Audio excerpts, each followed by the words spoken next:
Hey, y'all. This podcast is a memoir told out loud. These are stories from my life raising an autistic son, Ste'ce. Not advice, not research papers, just lived experience. Some of these stories are messy, some are funny, some are gonna sting a little bit. I'm telling them as I remember them from where I'm standing right now. If you're here because you're parenting, learning, or just trying to understand someone you love, you're welcome here. All right, let's get into this episode. So, I've been thinking about the first time that I realized something was different with my son, Ste'ce. And this part is a little bit uncomfortable to say out loud to y'all because technically he had already been diagnosed by then. Autism and the word that they don't use anymore, y'all know that word, mentally retarded. I hate seeing it. I'm glad they took it away. Intellectual disability is what it's called now. More appropriate. But I didn't understand what autism or any of those words meant. Not because nobody told me, but because I wasn't actually in a place I could actually receive it. At that time, Ste'ce wasn't living with me. I was struggling hard, adulting with no manual, no stability, just out here surviving. So my mom took my kids in, Ste'ce and my daughter Heaven. She's the one that noticed something wasn't right, my mom. She's the one who got him tested. I was there physically, but mentally, I was overloaded in ways that I didn't even have the language for yet. Sensory overload, burnout, stress stacked on top of stress. So whatever it was that they explained to me back then, I don't remember it. It went in one ear and out the other as soon as I stepped away from the building. And then life just kept moving on anyways. After that, I went into the Navy, boot camp, school, and then I came back home. And that's when the kids came to live with me again. I believe I was in Pax River, Maryland. Actually, yeah, I was in Pax River, Maryland. I liked it there. If you know anything about Pax River, it's basically just a base and not much else. And you would think that would make me say I didn't like it there, but I liked that it wasn't surrounded by city and stuff. But I digress. So then Ste'ce was 6, Heaven 5, and Ste'ce had already repeated kindergarten.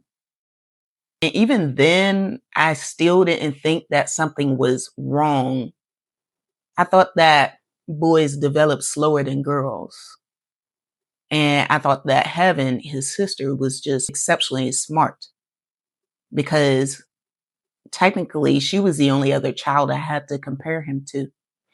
So I really didn't know. And speaking of exceptionally smart, she was 4 doing her own laundry, vacuuming, and making herself food, whether it be heating something up in the microwave, quick noodles or a sandwich, whatever the case may be. So in my head, the gap wasn't a big deal. It wasn't a red flag. It was just this comparison without context for me. But that first week that they were back with me, living with me, reality clocked me right upside the head, knocked me right upside it, okay? Ste'ce was in pull-ups and he was big. And when I say big, I'm talking about big, okay? I said he was 6. He probably was more of the size of an 8 or 9-year-old. If you guys have seen him today, you already know he's tall. I believe his last measurement was 6'3". So you can imagine little 6-year-old Ste'ce. So he was in pull-ups, big guy. And I remember he used to just sometimes when the pull-up was wet, he used to just take it off right in front of me and throw it on the ground in front of me or throw it at me or whatever. Like, come on, you know what to do. But he didn't know what to do. He was having accidents in the bed. And when I say the bed, I mean the gym mat, because apparently he used to take his bed frames apart. And I'm saying apparently because I never saw it happen with my own eyeballs, but I believed it. I didn't put nothing past him. After that first couple of days, I was like, yeah, that tracks. So one day I'm over here doing my daily sanitizing and wiping down of his gym mat. And I remember just thinking like, this can't be life.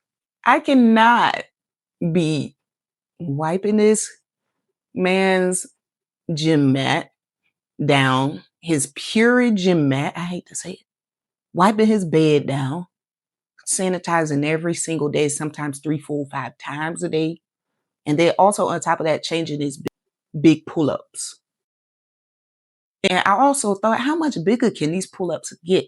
Do they even make pull-ups for when they get huge older? Do they even? I had those thoughts and I didn't like them. Then on top of that, the school started calling. They ran out of spare clothes. Another accident. Another blowout. And every single time something like that happened, my brain dragged me back to one memory that I could not escape. This was, I can't believe I'm telling y'all this, but I swear it tracks with what I'm trying to tell y'all. Just bear with me. It's quite an embarrassing story. Quite embarrassing. So like up this video. I just realized I didn't put my hair down. I meant to, but whatever. So back to this story, y'all. So after I was out of the shelter, when I was homeless, okay, I went to live with a guy friend that I met while I was working. Look, I'm not saying his real name on here. Let's call him Slender Man, shall we? I'm sure you can imagine why I'm calling him that. Tall, lanky, skinny. He looked like one of those little alien things from Men in the Black, the little ones that like to smoke cigarettes, but much, much, much taller. And also, not a nice man. I found that out later. Sidebar. I know some of y'all are probably like, the ones that know me are probably like, a man, Shay, what? I have kids, okay? There was a time or 2 or 3 or 4 where I was pretending to be straight, I guess. I could say that. That's a whole nother story, okay? But I digress, and let's go back to what I was saying. Anyways, not a nice man, like I was saying. Anyways, there was one time where I had picked him up for a weekend from my mom's, and I was at my house or apartment that I shared with this guy. And I left Ste'ce alone for about, I guess, 2 seconds, not even. I walked into another room to do something, probably use the bathroom. And I hear Slender Man yelling loud and screaming like a disgusted girl. Dramatic.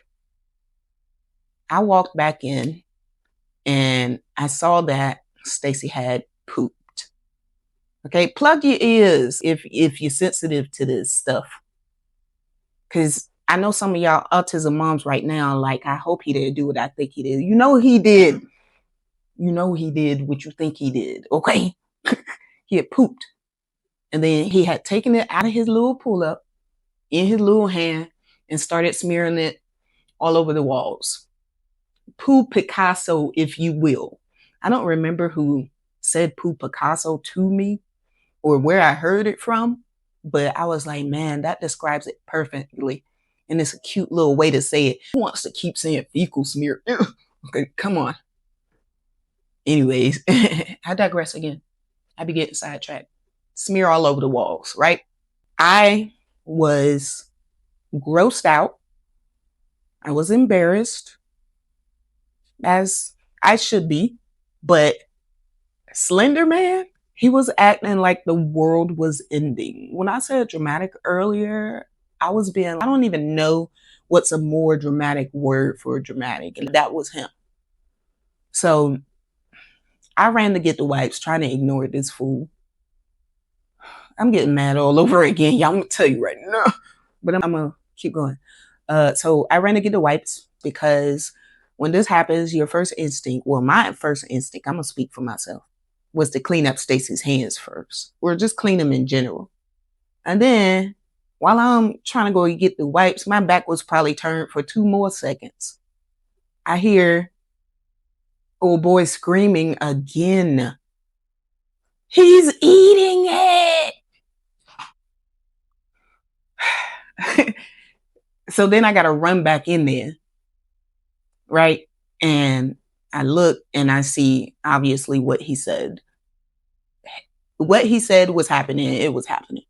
But the thing that caught my attention more was him, Slender Man, because he was just standing there watching, doing absolutely nothing but freaking out.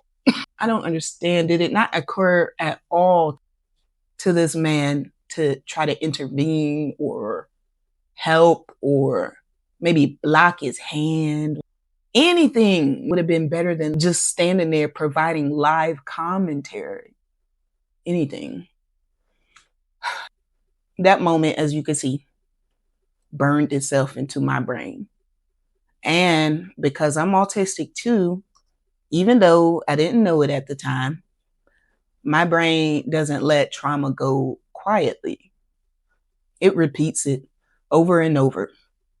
Every potty accident or pull up accident or blowout or whatever, poop Picasso, all of that brought that specific memory back. So it eventually drove me to make a decision to try to potty train Ste'ce. At the time, I had no help, but I started it. And not because I thought that he was ready, but because I was scared because people kept complaining. And then I was tired and I was ashamed. Shame is really loud when you don't have context, you know? He wasn't really fully potty trained until he was about 10 years old. And not because we didn't try hard enough, but I feel like it's because we were just playing catch up and we didn't have a map. And then feeding him was another thing entirely. My mom got this high chair through insurance. And when I tell you that that thing had restraints on top of restraints, you know, the seatbelt things, buckles everywhere, buckles and clippy, all of it everywhere. It honestly reminded me of a straight jacket, those things that you see in the movies. And I hated that image. Every time I looked at that thing or had to clip them in there, I thought about straight jacket, tism, straight jacket, like repeatedly in my head. But I had no choice to use it because Ste'ce would sit still, not even for 1 second. It was almost impossible to feed him. And BT Dubs, he's not feeding himself at this time. I am. I have to actually feed him or he doesn't eat. But anyways, you sit him down, you turn your head, and he's gone out of the chair, climbing, running around, hanging from the ceiling fan. How do you even get up there, son? He's fast, okay? Nobody could keep eyes on him constantly because he was just that fast. And in my head, y'all know how I feel about this. I swear, all autistic kids, individuals, they be at night having a secret meeting. And this is probably why they don't be sleeping. But that's a story for another time. But they be in their little meetings at night, be like, okay, tonight we're going to escape this high chair. And here is how. And then they pull out a presentation with blueprints and stuff. How-to videos show them how to get out the chair. And then the manufacturer of the high chair or the chair for autistic kids was like, another kid got out. Another bunch of kids got out, actually.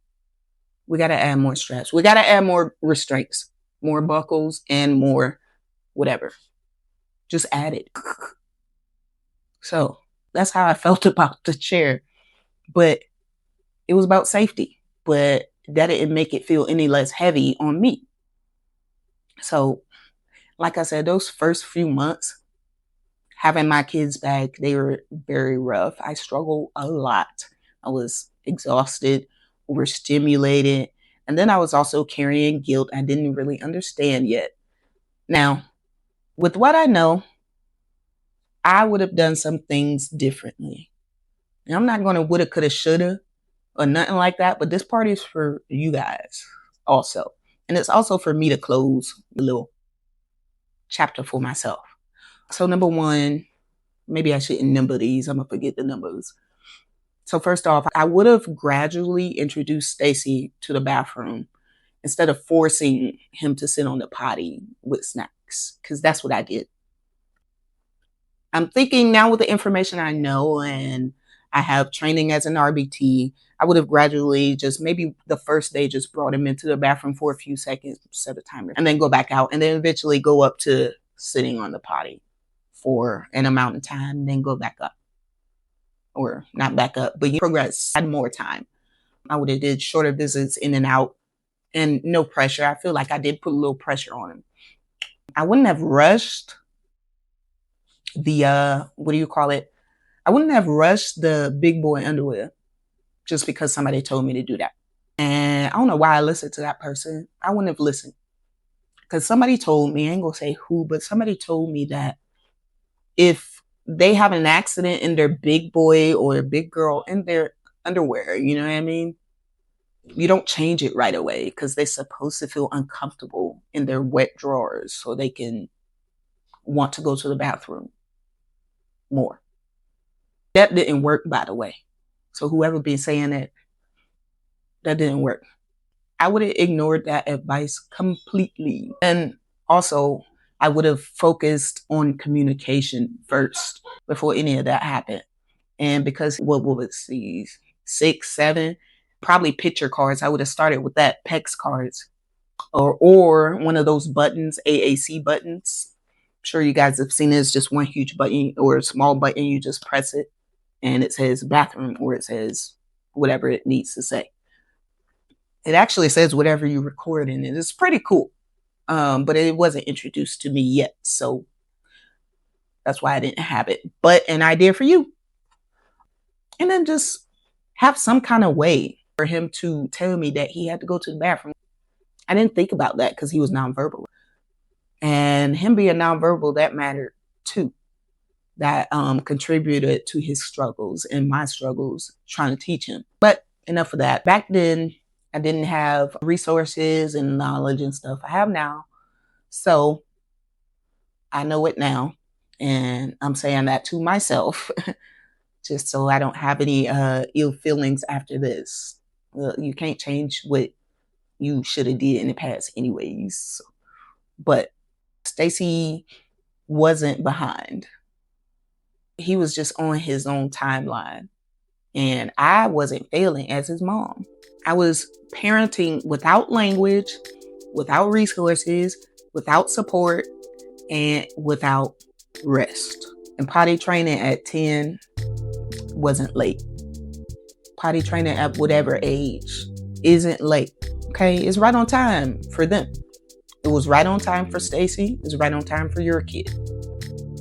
If you're listening to this and replaying moments from years ago, wondering what you missed, you didn't miss anything. You were surviving it. This is one chapter of many. I'll see you in the next one. Bye.